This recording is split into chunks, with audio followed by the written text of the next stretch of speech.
I take pictures at my daughter's high school sporting events. I actually take 1,000, 1,200. I know I've crossed the 2,000 barrier on more than one occasion when the action was intense. And then I compile the best 150 or so, and my daughter shares them with her teammates, and then I also share them with parents. It's a ton of fun and can be extremely rewarding. And part of what I wanted to do with this video is to convince you to try to shoot high school sports as well, if you have kids, whenever it's possible.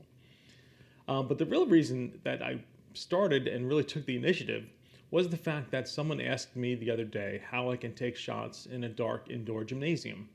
And it got me thinking that, man, I had struggled with this question for years. And through trial and error, some purchases of equipment as well, I figured out a way that works best for me. And maybe, just maybe, I'm at a point where my advice might actually help others. I know the target audience for this video is different than my normal channel viewership, but stick around, maybe you'll learn something too.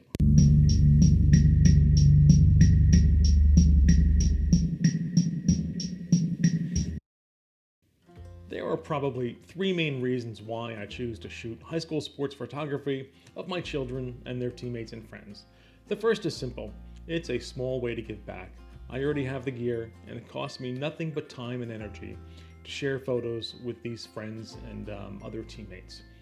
And while not everyone always has a moment to say thank you, when they do, you can see that it comes from a place of sincerity, and they really do appreciate the time and energy that's put in to taking photos. The second reason is it improves my own camera skills. Taking thousands and thousands upon shots automatically makes me use the menu system more. It helps me with my panning, my zooming, how to quickly remember how to, manual white balance. All those camera touches really goes into play and affords you the opportunity to improve your basic camera skills. My love is landscape photography, and that has definitely improved just as a result of touching the camera more. And the third reason is, man, when I get a shot of my kid that looks great, it feels great for me as well. Let's talk a moment about gear, and for what it's worth, what I think the minimum set of requirements are to get good or decent high school action sports photos. And I think it's best to discuss my own journey along the way to help it make sense. So I started out with, as most people do, an APS-C system, crop sensor. I had a Sony, and the lens I chose was a 70 to 350 telephoto lens, and that had a fairly high aperture of 4.5 to 6.3. Combined with the crop sensor, I did have limited light gathering capabilities. So when it came to outdoor soccer, for instance, or outdoor track, photos were great. They were sharp. I can get close to the action. That telephoto lens is probably equivalent to something around 525 on a full frame. So I could sit on the sidelines or near the high jump pit and really take some decent photos. Eventually, however, I ran into a situation where I wasn't getting as clean of a photo either at night under the lights or especially inside a gymnasium. The aperture was just too high for me to gather enough light and keep my shutter speed something around 500 to 1,000. Now, I'm assuming you already know about the basic exposure triangle. If you don't, I'll leave a link below. There are hundreds of videos on YouTube that can do this better justice. But just for a moment, bear with me. I personally like to shoot with a shutter speed of somewhere between 500 and 1,000 when it comes to high school action. So that invariably means that I need to have my aperture wide open, right, to gather as much light. And it also means that my ISO will never be something around a base ISO on a camera of 100. So the 4.5 to 6.3 telephoto lens, hopefully you can see that indoors with an APS-C crop sensor just wouldn't cut it. So my next step in troubleshooting was ditch the telephoto lens and try something different. So I picked up a relatively inexpensive Sigma 18 to 50. So this probably is equivalent to around 75 millimeters on a full frame. and instantly my indoor gym shots improved tremendously. The 2.8 allowed me to gather, I don't know, what is that, 2.5 more times light than I otherwise would, which allowed me to have clean shots, or at least cleaner shots, more often than not. Now, of course, with the long end of the telephoto at 75 millimeters, I could not shoot the entire length of the court. So I would have to pick a side of the basketball court that I wanted to shoot and just focus on those types of shots of people under the basket, or maybe shooting a three-pointer on my side of the basket as well. So there I was, extremely happy with my output.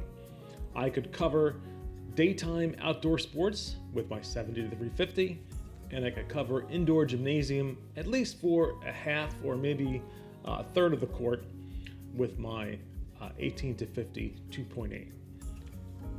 But I think, as everyone, we always like to improve.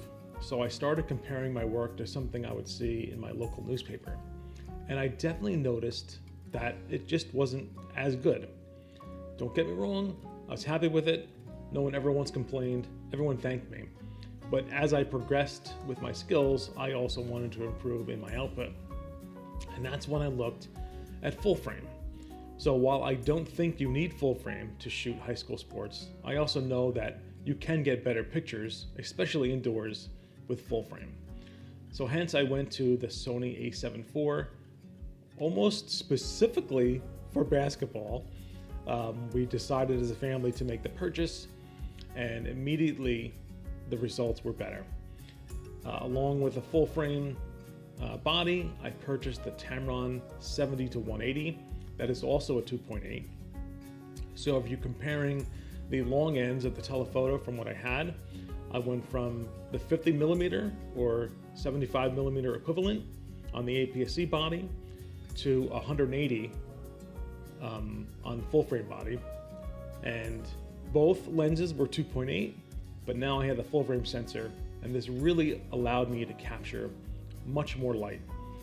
And that allowed me to shoot the entire length of the court, as well as the ISO performance on a full frame is much better than the ISO performance on APS-C.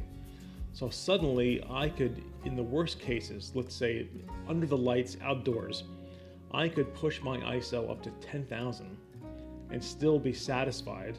They weren't perfect shots, right? ISO 10,000 outdoors is not a perfect shot, but I could still be satisfied with that level of noise performance from the camera. The main point I'm trying to drive home with all this rambling is that APS-C cameras will absolutely get the job done, especially for outdoor sports. Sure, I saw some improvement when I moved to full frame, even with outdoor sports, but it's very difficult for me to personally tell whether that improvement was from a better lens option, my own skills that have improved over the years, versus the actual camera body. I tend to think the camera body was the least impactful of those three. How about some general tips on how to go about actually shooting for sporting events? The first is get as low as you can to the action. By that I mean sit on the ground. Kneel on the ground, literally get as low as you're comfortable with. Most photos that parents and players see are from someone sitting in the stands, which naturally has a higher vantage point. Immediately, your pictures will stand out if you are lower to the floor or to the grass or to whatever surface you're playing on, and shoot that way. It really does make a tremendous amount of difference to see that angle of view, and it makes your photos pop. The second is always choose sharpness over ISO. And by that I simply mean a sharp photo with some noise, because you had to push the ISO to a higher value than you're accustomed to, is better than the opposite, which would result in a blurry photo with less noise. And it really, this is my best tip is this one, because personally it took me so long to figure this out. I never wanted to shoot at a high ISO. And yes, with an APS-C lens, the high ISO is nowhere near as good as on a full frame lens, but even on APS-C, push that ISO each time you're out, and see what you're comfortable with in the end result. The third tip is take that plunge to just walk up to other parents and ask for their email addresses. It took me too long to do this. I would invariably share the photos with the people I already knew, but it took me a long time to walk up to a parent that I might not know and ask for their information to share. That has helped me feel more comfortable with taking pictures as well, because then everyone knows why you're there and spending all this time, holding the shutter down for a quick burst of photos. So share your work, it's okay. And finally, the fourth tip is put the camera down. Sometimes it's good to take off a half, or it's good to take off a full game and simply watch your kid play. I have a appreciation for how hard the players work when I'm not behind the camera. And of course, just as a parent, you want to watch your kid play. And if you're trying to always have the camera up and always try to get a wonderful shot of any player, then you don't get the opportunity to watch your kids as much. So take a game or two off, it's definitely okay. So let's end with some tips for what I'm most familiar with, which is basketball and soccer. First, with basketball, set your white balance to manual and do that before you start shooting, especially if you're going to use editing software to make some mask changes after the fact. So I shoot in RAW, so I will undoubtedly load them all up into Darktable on my RAW images and do some basic mask changes. And it really is frustrating when I forget to set the auto white balance to manual and rely on auto. Because sometimes when you zoom in, you'll have a window in the background or a white wall in the background versus a crowd in the background, and the camera will change the white balance. And then you're getting a set of pictures that don't look like they were taken in the same gymnasium, and it takes a long time to go back to each individual photo and set the white balance. Instead, what I do, I either bring a white balance card, or if I forget it, I take a best guess at what I think it is and set it manually so that every shot always has the same exact white balance, and I can very simply change it in post. I can't tell you how important this is if you shoot in RAW or if you use editing software. It has saved me a tremendous amount of time to do it this way. Second is, basketball, you are close to the action, so have a discussion with your kid as to where they're comfortable with you sitting. For example, I know by that discussion, I should never sit under the basket for a foul shot, right? I'm right in the line of sight of not only my child, but other children. And if they are even fractionally distracted by seeing the camera pointed at them, then you shouldn't be there. So take a minute to ask your child where they're comfortable with you setting up. And finally, I have found the best place to set up for basketball is on the baseline near the three-point line. It just gives you the best single spot for sight lines. For instance, when you're there in that angle, you can shoot all the way down the court and get a nice three-pointer, for instance, of someone shooting at the opposite end. Maybe something that looks like it's not wide angle, but a wider field of view. And then two, when the action is close to you, you have a direct line of sight right underneath the basket, and you also have the ability for three-pointers on your side of the court. If you set up more in the middle, you will always have players in your way, and if you set up on the sides, you'll always be panning to the left or to the right as the action moves up and down the court, and that's a much more difficult thing to do, and then you're always stuck with the side of someone's face too. So when you're on a baseline, you almost always have someone's face in view, or my wife's favorite shot, someone's numbers on the back. The only issue with the baseline near the three-point line is the ref sometimes will set up right in your way. If you're familiar with basketball, the ref will usually set up on one of the three-point lines near the baseline.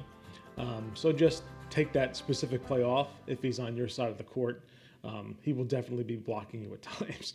But for the most part, you'll have at least half the plays where you can shoot right under the basket and all the plays where you can shoot down court.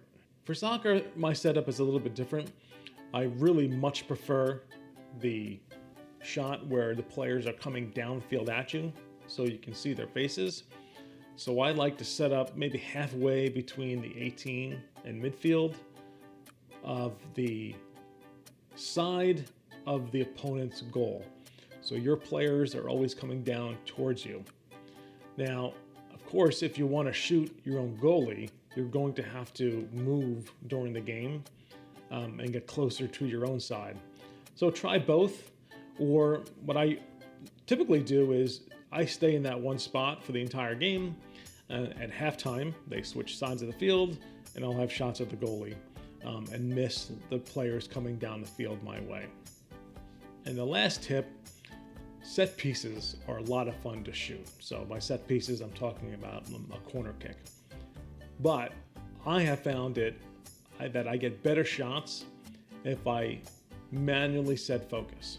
I'll find the goalie, I'll manually set focus to where the goalie is, and then I will stop down to make sure my aperture's maybe something around f8, right? Normally I would shoot as low as possible on that lens, but on the set piece, I want to see not just the goalie, but let's say someone jumps in for a header, and I'm not yet good enough to move my focus point from the goalie to someone flying into the frame on a header or a quick kick. So I stop down and make sure that even if my camera is not focusing on a player other than the goalie, they will still be in focus if they happen to be a part of the action. So that is something I highly recommend. Manually focus, stop down on set pieces, and you can capture all the action. So there you have it. Get out and shoot some high school sports. It really is rewarding, and it's a lot of fun as a photographer to see your work on display on your kid's Instagram or another parent's Facebook page. Like I said, even if they don't give you credit, which they rarely do, it's just a way to know that your work is appreciated, and it feels good. It's basically like donating your time. So it feels good to give back. Thanks for watching. Get out and not just explore, but get out and shoot high school sports photography. Bye.